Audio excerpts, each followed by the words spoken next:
Alkisah ada seorang pemuda yang ingin pergi menuntut ilmu. Di tengah perjalanan ia haus dan singgah sebentar di sungai yang airnya jernih. Dia langsung mengambil air dan meminumnya. Tak berapa lama kemudian dia melihat ada sebuah apel yang terbawa arus sungai. Dia pun mengambilnya dan segera memakannya. Setelah dia memakan segigit apel tersebut, dia pun tersadar dan berucap, Astaghfirullah.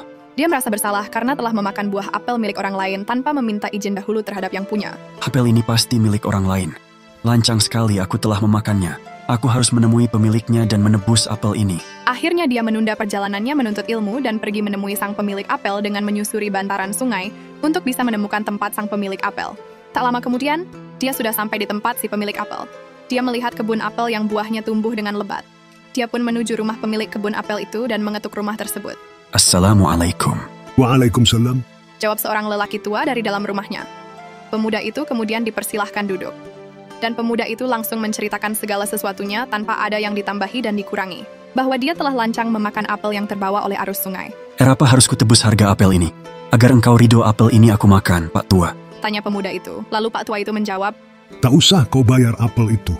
Tapi kau harus kerja di kebun apelku selama 3 tahun tanpa dibayar. Apakah kau mau? pemuda itu tampak berpikir. Karena untuk segigit apel, dia harus membayar dengan bekerja di kebun Pak Tua itu selama 3 tahun. Dan itu pun tanpa digaji. Tapi hanya itu satu-satunya pilihan yang harus diambilnya, agar Pak Tua itu ridho apelnya dia makan. Baiklah Pak, saya mau. Alhasil, pemuda itu mulai bekerja di kebun sang pemilik apel tanpa dibayar. Hari berganti hari, minggu, bulan, dan tahun pun berlalu. Tak terasa, sudah 3 tahun dia bekerja di kebun itu. Dan di hari terakhir dia ingin pamit kepada pemilik kebun itu. Pak Tua, sekarang waktuku bekerja di tempatmu sudah berakhir. Apakah engkau sudah ridho jika apelmu dulu sudah aku makan? Pak Tua itu diam sejenak. Belum. Pemuda itu terhenyak. Kenapa Pak Tua? Bukankah selama ini aku sudah bekerja sesuai permintaanmu selama 3 tahun? Ya, tetapi aku belum ridho. Jika kau belum melakukan satu permintaanku lagi. Apa itu Pak Tua?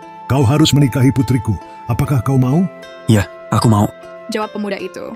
Bapak tua itu mengatakan lebih lanjut. Tapi putriku buta, tuli, bisu, dan lumpuh. Apakah kau masih mau? Pemuda itu tampak berpikir. Bagaimana tidak? Dia akan menikahi gadis yang tidak pernah dikenalnya. Dan gadis itu buta, tuli, bisu, dan lumpuh. Bagaimana dia bisa berkomunikasi nantinya? Tapi dia ingat kembali pada apel yang telah dimakannya. Dia pun menyanggupinya. Segera pernikahan pun dilaksanakan. Setelah ijab kabul, sang pemuda itu pun masuk ke kamar pengantin. Dia mengucapkan salam. Assalamualaikum. Waalaikumsalam. Dia terperanjat kaget ketika salamnya dibalas oleh suara perempuan dari dalam kamar. Seketika dia berlari keluar rumah ke kebun apel mencari ayah mertuanya. Dalam larinya dia bergumam. Ya Allah, ampunilah aku. Dia berucap demikian karena takut yang di dalam bukanlah istrinya, sehingga bisa timbul fitnah. Dan bisa terjebak dalam kategori khalwat yang terlarang, yaitu berduaan dengan seorang yang bukan muhrimnya. Tak lama dia bertemu mertuanya di kebun, dan dia bertanya, Ayahanda, siapakah wanita yang ada di dalam kamar pengantinku? Kenapa aku tidak menemukan istriku? Pak tua itu tersenyum. Masuklah nak, itu kamarmu. Dan yang di dalam itu istrimu. Tapi ayahanda, bukankah istriku itu bisu dan tuli? Kenapa bisa mendengar dan membalas salamku? Ya memang dia buta. Buta dari segala hal yang dilarang Allah. Dia tuli. Tuli dari hal-hal yang tidak pantas didengarnya. Dia memang bisu. Bisu dari pembicaraan yang sifatnya sia-sia dan dilarang oleh Allah. Dan dia lumpuh. Tidak bisa berjalan ke tempat-tempat yang maksiat. Pemuda itu terdiam, kemudian mengucap lirih. Subhanallah, alhamdulillah.